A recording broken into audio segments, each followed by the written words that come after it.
ആരോഗ്യമന്ത്രി വീണ ജോർജിന് നേരെ നടന്ന യൂത്ത് കോൺഗ്രസിന്റെ സമരരീതിയെ തള്ളിപ്പറഞ്ഞ് പ്രതിപക്ഷ നേതാവ് വി ഡി സതീശൻ. റീത്തുവെക്കലും മന്ത്രിമാരുടെ വീട്ടിൽ കയറിയുള്ള സമരവും തങ്ങളുടെ രീതിയല്ല എന്ന് വി ഡി സതീശൻ പറഞ്ഞു. ആലപ്പുഴ മെഡിക്കൽ കോളേജിനെതിരെ ഉയർന്ന ചികിത്സാ പിഴവിൽ പ്രതിഷേധിച്ചായിരുന്നു യൂത്ത് കോൺഗ്രസിന്റെ പ്രതിഷേധം. ഞങ്ങൾ ഇന്നലെ ഒരു കാര്യം ആവശ്യപ്പെട്ടിരുന്നു. ശബരിമല തന്ത്രിയെ അറസ്റ്റ് ചെയ്യാനുള്ള കാരണങ്ങൾ എന്താണ്? അദ്ദേഹം ഏത് കുറ്റകൃത്യമാണ് ചെയ്തത്? ഏത് തരത്തിലുള്ള പങ്കാളിത്തമാണ് ശബരിമലയിലെ സ്വർണ്ണ കവർച്ചയുമായി തന്ത്രിക്കുള്ളത് എന്ന് SIT പൊതുസമൂഹത്തെ ബോധ്യപ്പെടുത്തേണ്ട ആവശ്യമുണ്ട്. തന്ത്രിയെ അറസ്റ്റ് ചെയ്തപ്പോൾ അത് മുഖ്യമന്ത്രിയുടെ ക്രെഡിറ്റ് ആയിട്ടാണ് CPM സൈബറിടങ്ങളിൽ പ്രചരിപ്പിച്ചത്. അതിന്റെ പുറകിൽ ഒരു ഗൂഢാലോചന നടന്നിട്ടുണ്ട് എന്ന് ഞങ്ങൾ സംശയിക്കുന്നു. CPM-എതിരായി എല്ലാ ആക്ഷേപങ്ങളും വന്നപ്പോൾ അതിൽ നിന്ന് വഴി തിരിക്കുന്നതിന് വേണ്ടി മനഃപൂർവ്വമായി തന്ത്രിയെ അറസ്റ്റ് ചെയ്താണോ എന്ന് സംശയിക്കേണ്ട സ്ഥിതിയാണ്. തന്ത്രിക്ക് ജാമ്യം കൊടുത്തുകൊണ്ടുള്ള കോടതി വിധി ഒരു തെളിവിന്റെ ഒരു കണിക പോലും ഇല്ല എന്നാണ് അദ്ദേഹത്തിനെതിരെ പറഞ്ഞിരിക്കുന്നത്. ഒരു തെളിവും പിന്നെ ശേഖരിച്ചതായും SIT പറഞ്ഞിട്ടില്ല.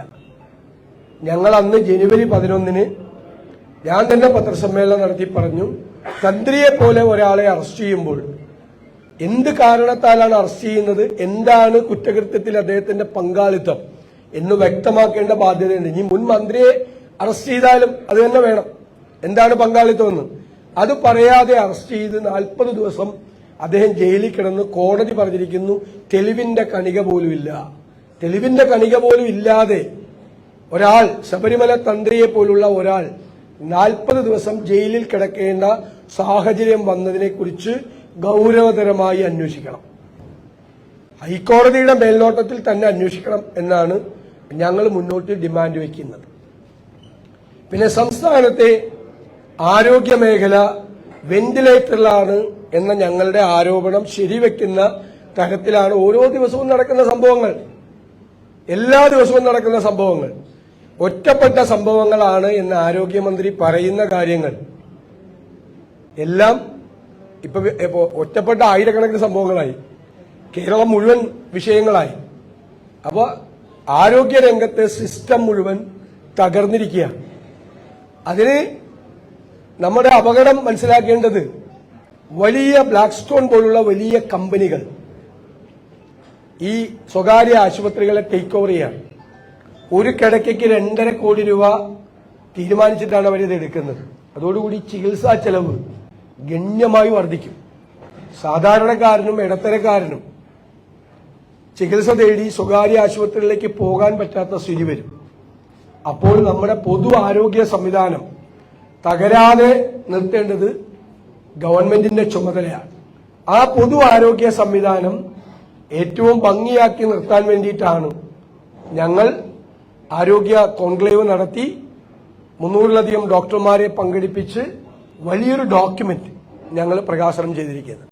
UDF സർക്കാർ വരുമ്പോൾ ആരോഗ്യരംഗത്ത് സമഗ്രമായ മാറ്റം, പൊതു ആരോഗ്യരംഗത്ത് സമഗ്രമായ മാറ്റം ഉണ്ടാകും. ഏത് സ്വകാര്യ മേഖലയോടും പിടിച്ചു നിൽക്കാൻ പറ്റുന്ന തരത്തിൽ സാധാരണക്കാരന് പ്രാപ്യമായ സംവിധാനങ്ങൾ ഉണ്ടാക്കും. അക്കാര്യത്തിൽ യാതൊരു സംശയമില്ല. പക്ഷേ സംസ്ഥാനത്തുടനീളം വ്യാപകമായി ഈ സിസ്റ്റത്തിന്റെ തകരാറ് പുറത്തു വന്നുകൊണ്ടിരിക്കുകയാണ്. അത് ആവർത്തിച്ചുകൊണ്ടേയിരിക്കുകയാണ്. അപ്പൊ അത് ഗൗരവത്തോടുകൂടി കൈകാര്യം ചെയ്യണം ആരോഗ്യരംഗം എന്ന് ഞങ്ങൾ അഭ്യർത്ഥിക്കുന്നു.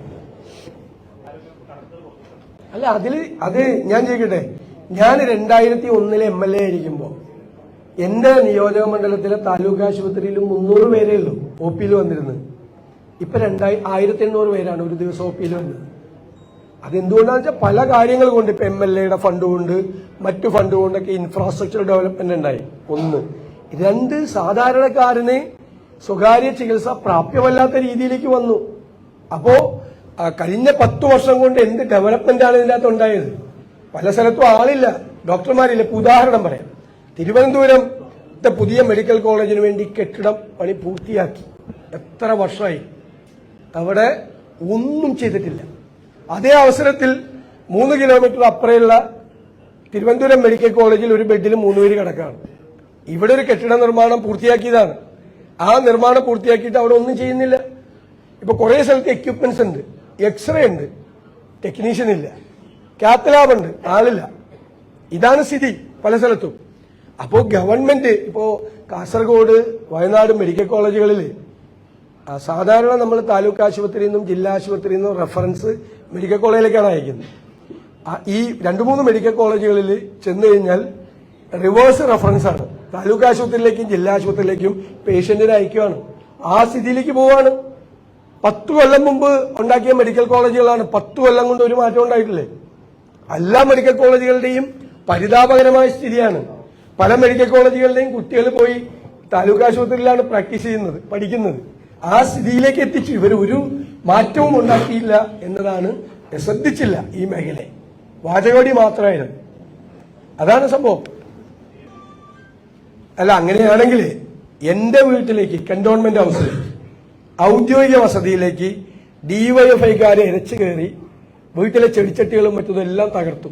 അത് ഈ മന്ത്രിമാരുടെ പിന്തുണയോടുകൂടിയാണ് അവരയച്ചത് ആണോ?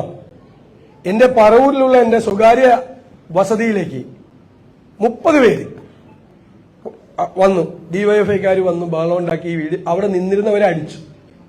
എന്നിട്ട് അവിടെ എന്റെ വീടിന്റെ അകത്ത്, ഗേറ്റിന്റെ അകത്ത് നിന്നിരുന്നവർക്കെതിരായിട്ട് നോൺ ബെയിലബിൾ ഒഫൻസ് എടുത്തു.